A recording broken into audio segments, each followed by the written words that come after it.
dari kecil, yang dari berpuluh tahun di dalam, tidak ada di benaknya kecuali orang di luar itu kafir. Bahkan saya pribadi ya, kalau saya sekarang curhat, sampai dari kecil merasa sak masjidnya lah kafir. Nggak ada mau sholat di masjidnya orang lain, itu nggak ada. Ada nggak yang mau sholat di sini di tetangga-tetangga kita Islam jangan? Kalau ini mereka bisa hilang, insya Allah kembali ke pangkuan umat Islam.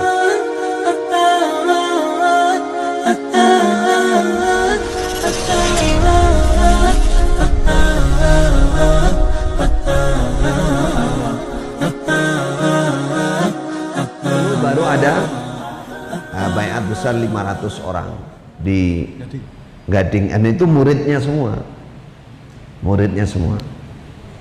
Dan ini secara apa namanya, kalau dihubungkan dengan teori atau kaedah mendirikan kekhilafahan, seandainya itu khalifah, apalagi itu hanya sebuah kelompok nggak ada kayak begitu. Itu kekhilafahan saja ini secara urutan sudah nggak jelas, nggak, apalagi di negara ini sudah tegak ada kepemimpinan seorang muslim yang sudah sah menjadi pemimpin. Mekah Madinah menyatakan ya Indonesia pemimpinnya ya presiden itu, imamnya ya presiden itu, karena sudah dipilih oleh mayoritas umat Islam, dan dia seorang muslim dan dia betul-betul berkuasa.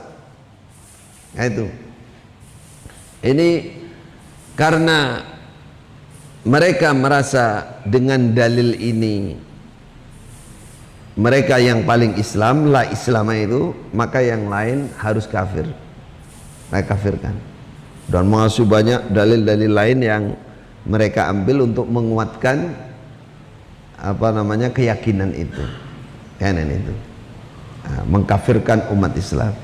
Jadi saudara-saudara para muhajirin yang hijrah ini mungkin bisa menghayati itu ya, dari kecil, yang dari berpuluh tahun di dalam, tidak ada di benaknya kecuali orang di luar itu kafir. Bahkan saya pribadi ya, kalau saya sekarang curhat, sampai dari kecil merasa sak masjidnya lah kafir. Iya, sak masjidnya ini. Apalagi lihat masjid ada beduk kentongan itu. Wah, jadi sudah syirik itu. Dulu begitu rasanya, saking doktrin itu betul-betul masuk. Jadi nggak ada mau sholat di masjidnya orang lain, itu nggak ada. Ada nggak yang mau sholat ke sini di tetangga-tetangga kita Islam jamaah? Tidak ada, belas. Kecuali nanti kalau kepepet dia baru budi luhur. Budi luhur kata mereka, fatona bitona. Jadi sebenarnya intinya di dua ini. Dan kalau kita simpulkan, ini bukan dalil Quran hadis dengan pemahaman yang benar. Ini bukan sesuai dengan ijma' atau ittifaq para ulama. Ini juga tidak sesuai dengan Mekah Madinah. Tidak ada yang seperti itu. Ini penipuan umat. Kalau dilihat sebenarnya ini tujuan utama, kalau mau disimpulkan, adalah membuat firqah, membuat hizbi, membuat golongan, mencari murid supaya punya loyalitas, ketaatan yang tinggi kepada sang imam. Itu jelas. Yang kedua, UUD. Anda jarang ingin tahu. Bukti utamanya adalah ada semacam, mereka katakan ijtihad, tarikan bulanan yang diwajibkan 10%, ada 7,5, ada 5, ada 2,5, tapi rata-rata sekarang mereka bikin hitungan nisab dari nilai harta kepemilikan. Jadi rumah dihitung, mobil dihitung, kalau nilainya sekian, maka setiap dapat rezeki 1 bulan harus mengeluarkan sekian. Yang nilai kepemilikannya sekian, harus sekian. Jadi sampai ada yang 2,5, tapi sekarang jarang sekali. Mayoritas 10%. Saya dan teman-teman selama 7 tahun di dalam ingin membenahi 3 pondasi kekeliruan ini. 4 kalau dirinci, dari sisi keilmuan yang mereka katakan sistem mangkul itu, kemudian takfir, kemudian bentuk jamaah dan imamah, kemudian penarikan sedekah yang diwajibkan ini. Kalau ini mereka bisa hilang, insya Allah kembali ke pangkuan umat Islam, sama seperti organisasi yang lain, sama dengan kelompok-kelompok pengajian yang lain. Itu sudah lumayan lah, sudah lumayan.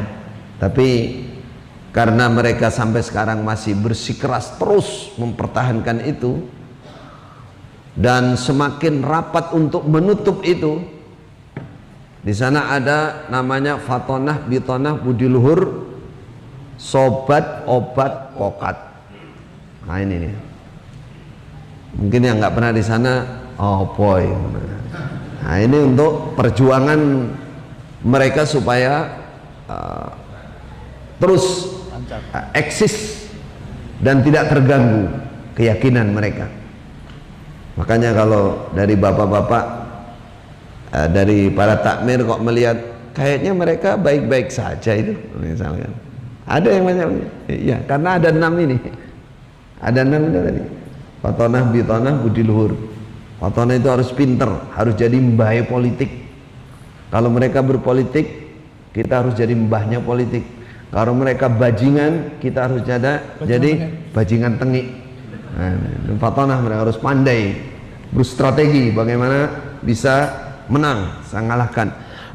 Bitonah supaya menyimpan rahasia, simpan rahasia yang kira-kira kalau dibuka akan menyebabkan pergerakan mereka tidak lancar, harus disimpan. Masalah imam, baiat, persenan tadi harus simpan. Mereka kalau ditanya pasti tidak ngaku itu nikah dalam dan lain-lain, pasti disembunyikan oleh mereka. Bitonah, Budi Luhur itu berpura-pura baik.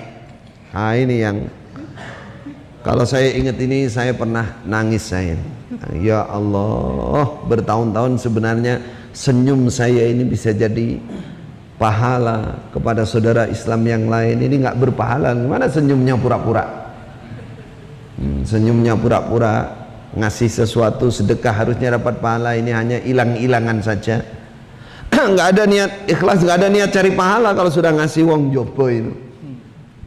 Makanya jenengan yang jadi tetangga nanti dapat daging korban, dapat katanya beras dari zakat, itu bukan. Itu bukan beras zakat, itu memang mereka nyendirikan khusus untuk orang luar.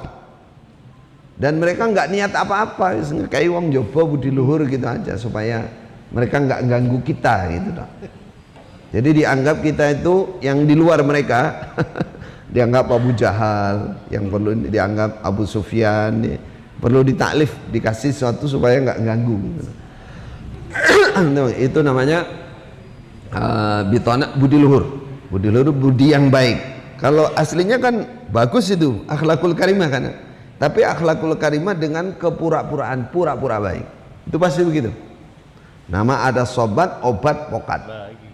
Sobat itu mencari teman sebanyak mungkin, mendekati. Makanya ada organisasi mereka itu harus orang yang lihai dalam masalah ini. Gambui bahasanya, gambui pejabat, gambui ulama, gambui takmir masjid. Hati-hati, hati-hati. Apalagi mereka mencium saya datang ke sini, wah. Nah, nanti mungkin sore atau besok dia akan datang satu persatu apa yang ditugaskan. Hati-hati kalau bawa amplop isinya merah, itu uang merah. Hati-hati. Mereka punya istilah uang merah. Uang merah itu uang hasil riba. Kalau diriba dari bank itu dibagikan kepada anjing-anjing, hewan-hewan yang di luar mereka. Makan sama ulaika kal an'am balhum abal. Mereka itu binatang, lebih sesat daripada binatang. Jadi nggak apa-apa ngasihkan makanan haram kepada binatang.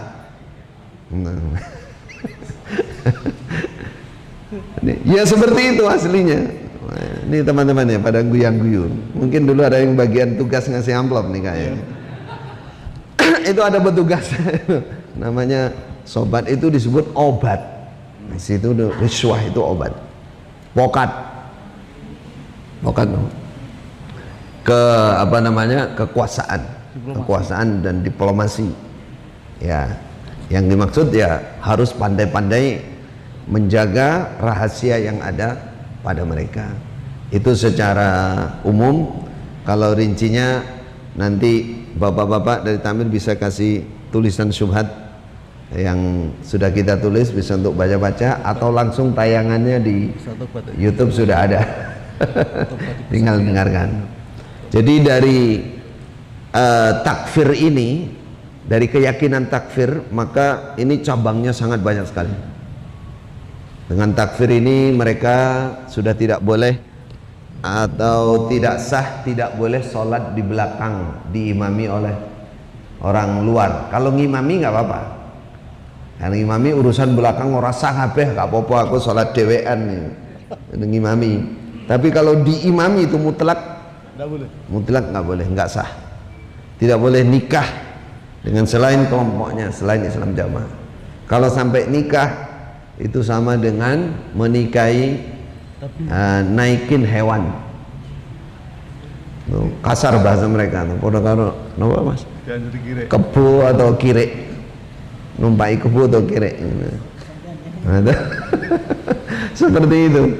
Innalillahi, ini kembangannya takfir. Karena mengkafirkan itu. Nggak boleh nikah, nggak boleh bagi waris. Jadi kalau ada yang di antara anak ini tinggal mati orang tua kok tidak termasuk Islam Jamaah atau bahkan keluar, ini sudah pasti nggak dapat ini. Terbukti. Karena ini kafir. La yarisul muslim al kafir, wala yarisul kafirul muslim. Orang Islam nggak boleh mewaris kafir, kafir nggak boleh mewaris Islam. Karena yang Islam mereka, lainnya kafir. Tidak boleh mencintai lahir batin. Mereka musuh. Mereka punya al-wala wal bara, tapi walaknya untuk saudara jamaah yang ada di dalam saja. Lainnya itu bara'ah, musuh. Jangan, ya walaupun lahirnya berbaik, coba dengan saudara sendiri kalau bukan dari Islam Jamaah, itu sudah harus tidak boleh cinta lahir batin. Masya Allah, saya di Masjidil Haram itu tiap hari kadang-kadang sampai gedek-gedek sendiri ini. Ya Allah, saya kok berada di golongan seperti ini bertahun-tahun. Masalahnya gini, kalau golongan yang melakukan kejelekan terus kita tahu bahwa itu jelek kan ringan saja. Ini melakukan keburukan, penyimpangan besar dalam agama, kelihatannya tidak gitu, nggak merasa, bahkan merasa paling benar. Itu yang paling kita kalau boleh disesali, itu yang disesali. Ya Allah, tapi ya di balik penyesalan itu ada kesyukuran. Alhamdulillah Allah menyelamatkan dengan dibuka ilmu oleh Allah. Jadi nggak boleh waris mewaris, nggak boleh nikah menikah, nggak boleh mencintai lahir batin. Banyak sekali kembangannya. Nah, bahkan kalau yang keluar, wah ini lebih lagi, gelarnya itu aduwullah, iblis, Abu Jahal. Jadi seperti saya ini, alhamdulillah min dzalik, iblis. Ketuanya iblis saya. Ketuanya Abu Jahal, saya Abu Jahalnya. Musuh Allah, aduwullah. Mereka katakan Khalil aduwullah gitu. Iya. Bahkan beritanya banyak yang kunut sekarang. Mengkunuti musuhnya Allah, waliyadzubillah.